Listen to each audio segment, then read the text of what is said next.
جہاں پہ آپ صلی اللہ علیہ وسلم حضرت ابوبکر صدیق رضی اللہ عنہ کے ساتھ تشریف لائے.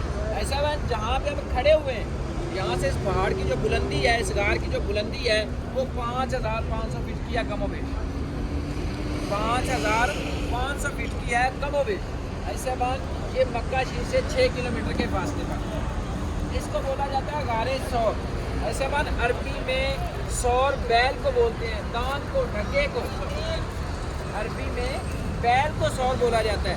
اس کی جو شکل و صورت ہے یہ بیل کی اور ایک پہاڑ کی جو شکل و صورت ہے, پہاڑ جو ہے یہ بیل کی طرح بنا ہوا ہے. یعنی یہ جیسے بیل کی کمر کے اوپر ایسے ہاتھ پھیرے تو کوہان بنتی ہے ایسے, اسی طرح یہ بیل کی اس کی پہاڑ کی شکل ہے. اسی نسبت سے اس کو غار ثور بولا جاتا ہے. جب حضرت ابوبکر صدیق رضی اللہ تعالیٰ عنہ نے آپ صلی اللہ علیہ وسلم کو یہاں سے اپنے کندھوں پر اٹھا کر, جہاں پہ ہم کھڑے ہوئے ہیں یہاں سے اپنے کندھوں پر اٹھا کر جو ہے وہ غار کے اوپر لے کر گئے, پہاڑ کے اوپر لے کر گئے. ایسے بعد کسی نے پوچھا, بلکہ حضرت اسماء رضی اللہ تعالیٰ عنہ حضرت ابوبکر صدیق رضی اللہ تعالیٰ عنہ کی بیٹی وہ یہاں پہ کھانا لانے لے جانے کا جو ہے وہ خدمت پیش کرتی رہی ہیں, خدمت کرتی رہی.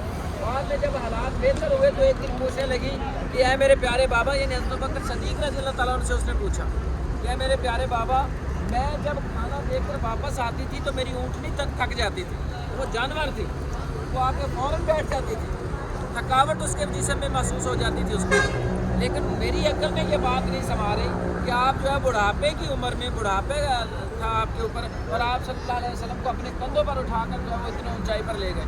تو کیا خوب حضرت ابوبکر صدیق رضی اللہ عنہ نے جواب دیا, فرمانے لگے کہ میری پیاری بیٹی یہ آپ کی بات ٹھیک ہے, اونچائی بہت زیادہ تھی, لیکن جب میں نے آپ صلی اللہ علیہ وسلم کو اپنے کندھوں پر اٹھایا ہوا تھا, جب میرے جسم میں طاقت ختم ہونے کو آتی تھی, جسم میں تھکاوٹ محسوس ہوتی تھی, تو آپ صلی اللہ علیہ وسلم کے قدم مبارک میری چھاتی پر ہوتے تھے, میں فوراً آپ کے قدم چھوڑ لیتا تھا, میرا جسم پھر تر و تازہ ہو جاتا تھا. ایسا بات آپ اس پہاڑ کے اوپر میں نظر دوڑائیں, دوسرے پہاڑوں کو بھی دیکھیں, آپ کو یہاں پہ کشش زیادہ ہے. اس کو بولتے ہیں جبل ثور, غار ثور پہاڑ. جبل ثور یعنی ثور والا بیل کی طرح بنا ہوا پہاڑ.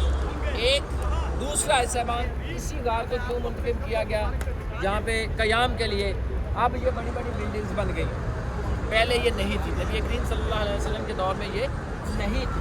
ابھی بھی آپ پہاڑ کے اوپر جائیں گے تو آپ کو جو کلاک ٹاور ہے, وہ گھڑی والا جو بڑا ٹاور ہے, وہ آدھے سے زیادہ دکھائی دے گا, وہ آدھے سے زیادہ دکھائی دے گا.